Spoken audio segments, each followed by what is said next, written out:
Сәлем балдар, қалдарыңыз қалай? Келесі тақырып натурал сандарды жай көбейтіштерге жіктеу.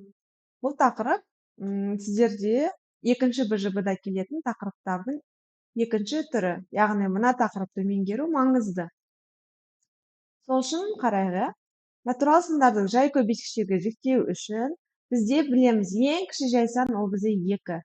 2, одан кейін 3, 5, 7, одан кейін 11, 13 кете береді балалар, иә? Мұнда мен неге айтып отырмын? Ең кіші жай саннан бастап үлкеніне дейін біз мына сандарды көбейткішке жіктейтін боламыз. Ол қалай? Мысалға, 156 деген санды жіктейік. Жіктеу үшін ең кіші жай сан ол бізде 2-ке бөліне ма? Бірінші 156 2-ке бөліне ма деген сұраққа жауап беруіміз қажет. 156 жұп сан, сондықтан соңы міне 6-мен аяқталып тұр. Яғни 2-ке бөлінеді дейміз. Так, 78. 78 шықты, иә? 2-ке бөлген кезде. 2-ге бөліне ма? Так, 78 2-ке бөліне ма деген сұрақ. 78 соңы 8-бен аяқталып тұр, яғни 2-ке бөлінеді. Жазамыз 39. 39 2-ке бөліне ма? 39 ол бізде тақсан, сол себептен 2-ке бөлінбейді. Яғни келесі жай санға көшеміз. Яғни 3-ке бөлеміз. 3-ке бөлеміз 13. 13 ол бізде жай сан екендігін білеміз. Жай сан деген өзіне және бірге бөлінетін сан. Яғни жай санды жай санға бөліп, соңында 1 қалу керек. Сонда 156 деген сан ол 2-ден нешеу бізде? 1, 2, 2-нің квадраты көбейтілген 3 көбейтілген 13-ке тең екен. Ары қарай келесі санды жіктейік. 462. Жіктейміз дәл осылай. 2-ге бөлеміз. 2, 3, 1.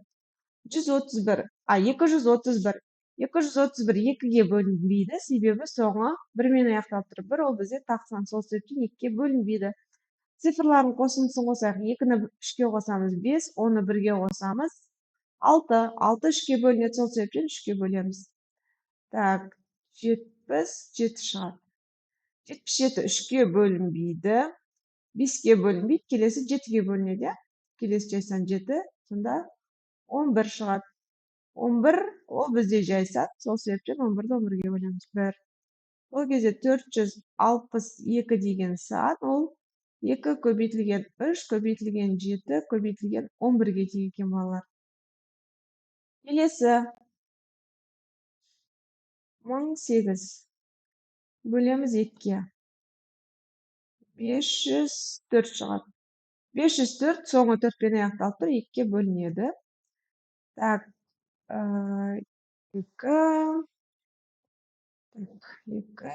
5, 2. Так, мына санда 2-ке бөлінеді, өйткені соңы 2-мен аяқталып тұр. 1, 2, 6. 126-да 2-ке бөлінеді.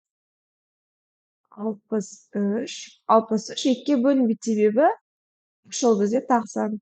Келесі жай сан ол бізде 3. 3-ке бөліне ме 63? Бөлінеді. 6 мен 3-ті қоссақ 9. 9 3-ке бөлінеді. Так, 63-ті 3-ке бөлейік. 21. 21-ді 3-ке бөлеміз. 7.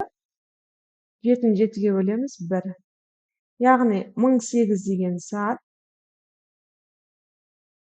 1, 2, 3, 4, 2-ден 2-нің 4 дәрежесі көбейтілген 3-тің 1, 2 квадраты көбейтілген 7-ге тең екен.